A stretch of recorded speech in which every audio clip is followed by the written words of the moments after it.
यानंतर मी मान्यवर गायकवाड सरांना विनंती करते की त्यांनी त्यांचं मनोगत व्यक्त करावं.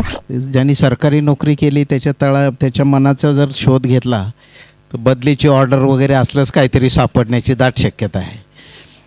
बरोबर आहे. म्हणजे खोल मनाच्या तळाशी काय आढळतं म्हटलं तर अकाली केलेला मंत्र्याचा बंदोबस्त आठवतो. बरोबर आहे ना. बायकोला काय आवडतं हे माहिती नसताना मंत्र्याला खिचडी आवडते हे लक्षात ठेवणारी गोष्ट खोल मनाच्या तळाशी लपलेली असते. आणि मॅथमॅटिक्सची पार्श्वभूमी असताना वन विभागासारख्या वृक्ष विभागात काम करताना माणूस कविता लिहितो आणि खोल मनाच्या तळाशी बायकोवर कविता करायचं पण त्याला सुचतं. या सगळ्यामुळे मी खरं आलो, म्हणजे मुद्दाम आलो की असा रामदास आम्ही बघितला नव्हता कधी. मराठी माणसांनी सुद्धा असा रोमॅन्टिक रामदास पाहिलेला नाही. बरोबर आहे की नाही. आणि संत असलेला बाप हे आमच्या नायकडे साहेबांच्या वडिलांवर सुचलेली कविता आहे, ज्यांचं मी शाळेपासून आम्ही कॉलेजपासून जवळजवळ बरोबर आहे 40-45 वर्ष. आणि मी परवाच्या आपल्या शासकीय अधिकाऱ्यांच्या साहित्य संमेलनात पण म्हटलं की प्रत्येकाने लिहितं राहायला पाहिजे. म्हणजे लिहितं काय फायदा होईल की आपला खानसामा आहे, समजा कुदळे मामा येतं स्वयंपाक करतं येत तिथपासून तर कॅबिनेट सेक्रेटरी पण सगळ्यांनी लिहिलं पाहिजे. कष्ट करणारी माणसं मागे राहत आहेत आणि काम न करणारे चेहरे पुढे येत आहेत. तर आपण एक वेगळी जगणं जगतो आहोत. म्हणजे ह्या कवितेत एक वाक्य आलं आहे की किती कृत्रिम जगतो. बरोबर आहे की नाही. मी सुरुवातीलाच प्रस्तावना घेतले नाही. आता कुठंशी बाजारात म्हणे कृत्रिम फुलं आली आहेत, गंधहीन हीच फुलं विकत घेतात माणसं, झालीच सारी गंधहीन आणि संवेदनाहीन. तर आपण नोकरी करत असताना संवेदनशील राहू हे सुद्धा एक परमेश्वराची देणगी मानायला पाहिजे असा काळ आला आहे.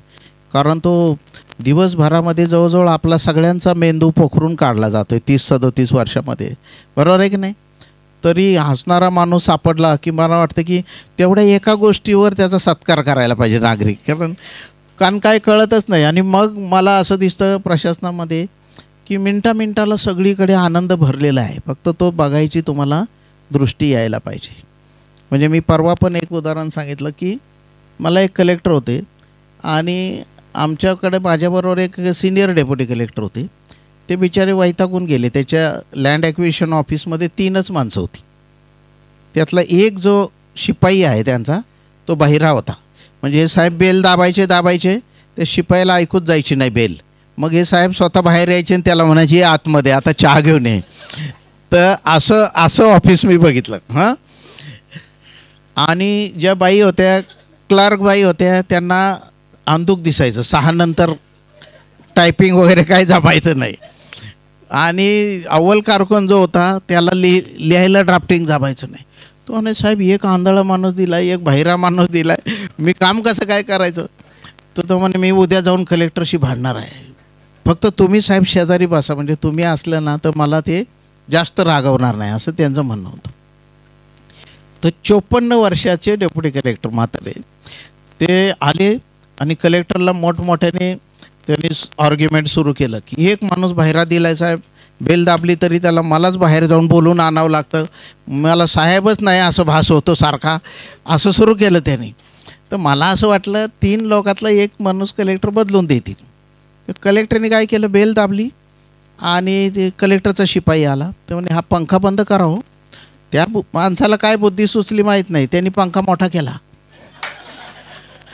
कलेक्टर म्हणजे मी अशी माणसं सांभाळतोय, तुम्हाला काय प्रॉब्लेम आहे. ते बेचारे डेप्युटी कलेक्टर उठूनच निघून गेले, म्हणजे आपल्यापेक्षा वाईट अवस्था कलेक्टरची आहे. तर सरकारी नोकरीमध्ये ही एकदा गंमत तुम्ही अनुभवायला लागला की मला असं वाटतं खोल मनाच्या तळाशी फार जायची गरज लागणार नाही. आपल्याला कदाचित वरवरच बऱ्याच गोष्टी चांगल्या सापडतील.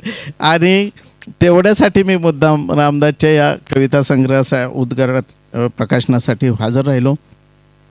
यापूर्वीच्या 2 कविता संग्रहाप्रमाणे हा सुद्धा कविता संग्रह आपल्या सगळ्यांना आनंद देऊन जाईल अशा प्रकारची शुभकामना मी व्यक्त करतो.